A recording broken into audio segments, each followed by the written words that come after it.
Hi there, it's Steve Hassan. I'm off camera, but I'm here with my friends Yves Messer and Masoud Banisadr here in London.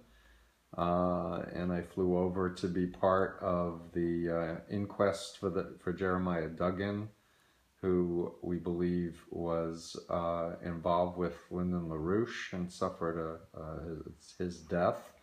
And then we were all part of a program at the Institute for Race Relations the other day, and I thought, you know, we're here together, why not do a quick video together? I might start with you, Yves.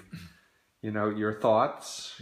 Tell us a little bit about your background and how you came to be helping together in this.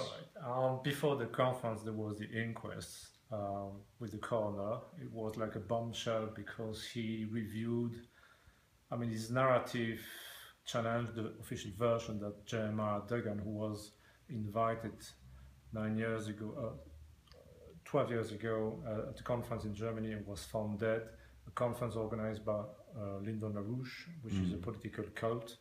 I was part of this cult for many years, and he challenged the conclusions of the police and the cult itself. That is, he said for him he didn't die out of a suicide.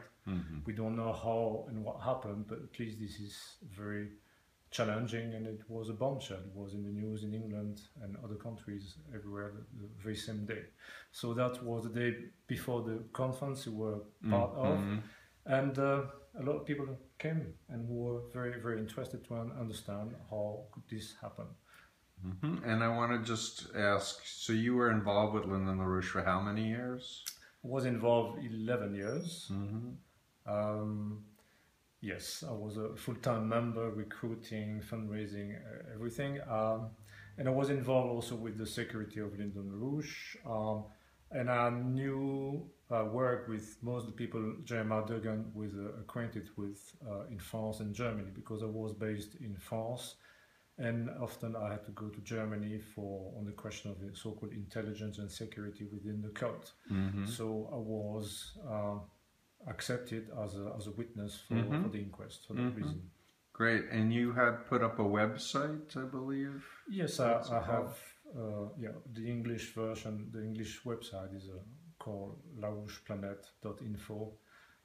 Yes. And there's a hyphen between LaRouche and Planet? Or is it just LaRouche Planet? No, it's LaRouche Planet. No. Great.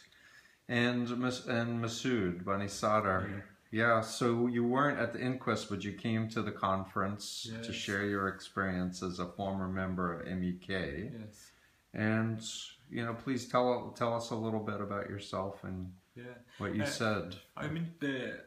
As I heard, Jeremiah went to Germany to attend the peace conference, and he ended dead, being killed or dead in any way.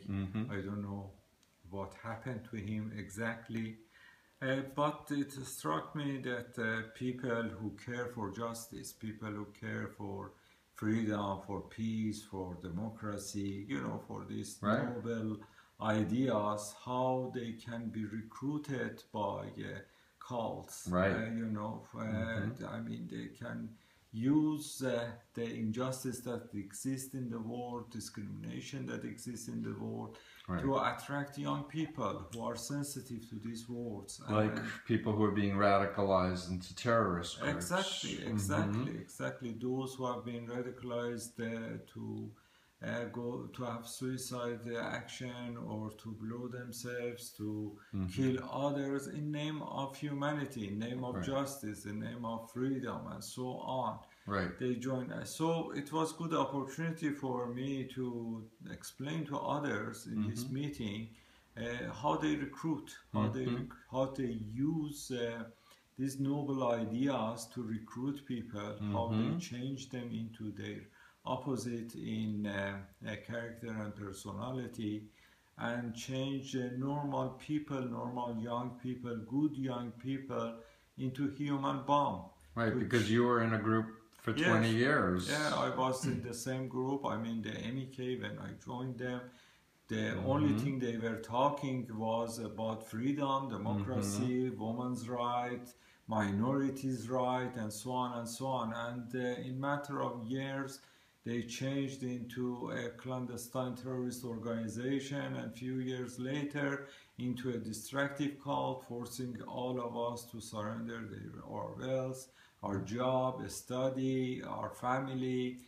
divorce our spouses, and not see your children again. Yes, surrendering or leaving our children and everything, and finally accepting celibacy for the rest of our life. And many people, many young people who were very honest, decent people, educated people, changed into a terrorist, changed into people who blow themselves up, killing many others. Right, and what's the title of your new book? You wrote a memoir, but then you've written a recent book. Yes, my recent book is called Destructive and Terrorist Cults, a New Kind of Slavery, because I genuinely feel that those who are members of cults are changing into slaves of cult leader. Right. They work from early morning till late night without earning anything, without getting anything. Right. The fruit of their work neither is for themselves nor for society. Right. Those who work for charity organizations, at least they are happy that the fruit of their works reaches to the people. Actually doing good. Doing good and helping poor people, helping people who are in need. Right. While those who are working in cults, the fruit of their life, the fruit of their work goes to the cult leader. Cult leader making the leader wealthy and helps feed their insecure egos to feed their narcissistic need. Yeah, and afterwards, even in many cults, they became sex slave of the cult leader as well, apart from that they have given their life, their everything. Yeah, and for me, as a former member of the Moonies, coming over and being part of this, I just identified so much with Jeremiah as a young man, idealistic, who wanted to make the world a better place, who saw injustice, and just so felt for the family, and who have been for 12 years trying to get the truth of what actually happened. They knew their son was not suicidal, and yet the German coroner had said, oh, it's a suicide. At least the British coroner said it was not a suicide. That was one small positive, and gave a little narrative about it. Seemed like Lyndon LaRouche Group was involved with how he died, but it was very insufficient. As an observer for 2 days of the inquest, I was particularly upset that the coroner didn't want you on the stand, Yves, and to hear you and question you directly, although statements were read from your testimony, as well as Chip Relay, who was expert on Lyndon LaRouche. The coroner didn't want to hear. But I was pleased that Madame Picard from UNADFI spoke, as well as Professor Matthew Feldman, who spoke strongly about neo-fascism and right-wing anti-Semitic groups and how they operate, particularly Lyndon LaRouche. And as I'm wrapping up this short video with you guys, I just realized you're both in chapter 6 of my new book. Okay, that's good. So here's the shameless plug for the 2015 release of Combating Cult Mind Control, which I'm very grateful to both of you for your courage and willingness to speak out and to allow me to include your stories.